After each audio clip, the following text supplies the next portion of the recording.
ലോകം വീണ്ടും ഒരു എനർജി ക്രൈസിസിന്റെ നിഴലിലായിരിക്കുകയാണ്. പശ്ചിമേഷ്യയിലെ യുദ്ധസമാനമായ സാഹചര്യങ്ങൾ അന്താരാഷ്ട്ര വിപണിയിൽ എണ്ണവില കുതിച്ചുയരാൻ കാരണമായിരിക്കുന്നു.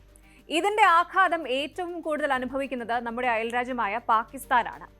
സ്വന്തം സമ്പദ് വ്യവസ്ഥയെ പൂർണ്ണമായ തകർച്ചയിൽ നിന്ന് രക്ഷിക്കാൻ അസാധാരണമായ അല്ലെങ്കിൽ ചിലപ്പോൾ വിചിത്രമെന്ന് തോന്നാവുന്ന ചില നടപടികളാണ് പാകിസ്ഥാൻ പ്രധാനമന്ത്രി ഷെഹബാസ് ഷെരീഫ് ഇപ്പോൾ പ്രഖ്യാപിച്ചിരിക്കുന്നത്. ഇതിനെ വെറും ഒരു അഡ്മിനിസ്ട്രേറ്റീവ് ഡിസിഷൻ എന്ന് വിളിക്കാനാവില്ല.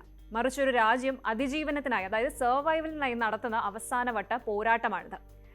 എന്തൊക്കെയാണ് പാകിസ്ഥാനിലെ പുതിയ മാറ്റങ്ങൾ? സ്കൂളുകൾ അടച്ചിടുന്നതും അതുപോലെ ജോലി സമയം വെട്ടിക്കുറയ്ക്കുന്നതും പാകിസ്ഥാനെ രക്ഷിക്കുമോ? നമുക്ക് വിശദമായി നോക്കാം. എന്തുകൊണ്ടാണ് പാകിസ്ഥാൻ ഇത്രത്തോളം പ്രതിസന്ധിയിലായത്?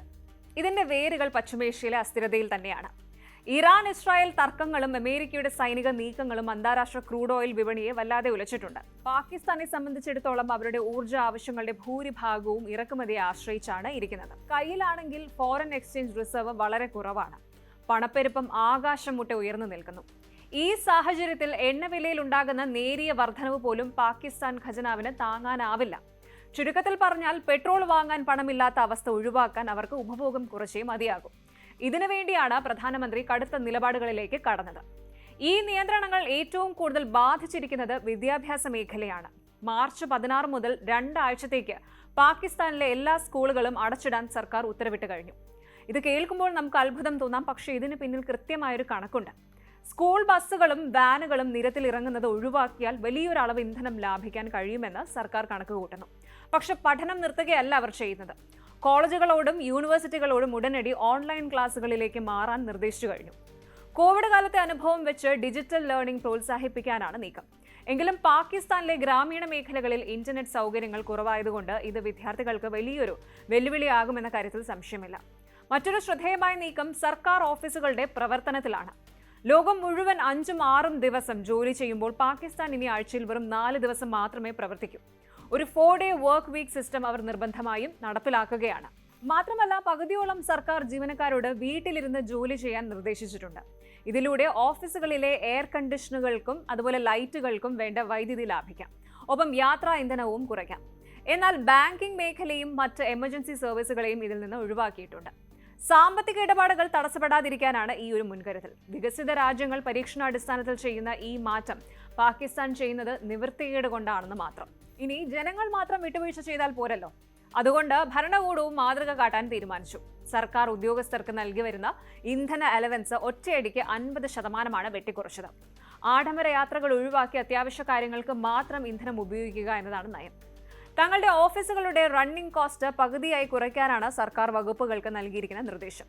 സാധാരണക്കാരെ ബുദ്ധിമുട്ടിക്കുന്നതിന് മുൻപ് ഞങ്ങൾ തന്നെ നിയന്ത്രണം തുടങ്ങുന്നു എന്നൊരു സന്ദേശം ഷെഹബാസ് ഷെരീഫ് ഇതിലൂടെ നൽകുന്നുണ്ട്. എങ്കിലും ഇത് എത്രത്തോളം പ്രായോഗികമാകുമെന്ന് നമുക്ക് കണ്ടറിയണം. പാകിസ്ഥാൻ ചരിത്രപരമായി പലപ്പോഴും ഇത്തരം സാമ്പത്തിക കുഴപ്പങ്ങളിൽ പെട്ടിട്ടുണ്ട്. പക്ഷേ ഇത്തവണത്തെ പ്രത്യേകത കാലാവസ്ഥാ വ്യതിയാനവും ലോകം മൊത്തം പുനരുപയോഗ ഊർജ്ജത്തിലേക്ക് മാറുന്ന കാലവുമാണ്. നിർഭാഗ്യവശാൽ പാകിസ്ഥാൻ ഇപ്പോഴും ഫോസിൽ ഇന്ധനങ്ങളെ അമിതമായി ആശ്രയിക്കേണ്ടി വരുന്നുണ്ട്. സോളാർ പാനലുകളോ കാറ്റാടി നിലയങ്ങളോ സ്ഥാപിക്കാൻ വലിയ തോതിലുള്ള ഇൻവെസ്റ്റ്മെന്റ് വേണം. അതിനുള്ള സാമ്പത്തിക ശേഷി ഇപ്പോൾ പാകിസ്ഥാൻ സർക്കാരിനില്ല.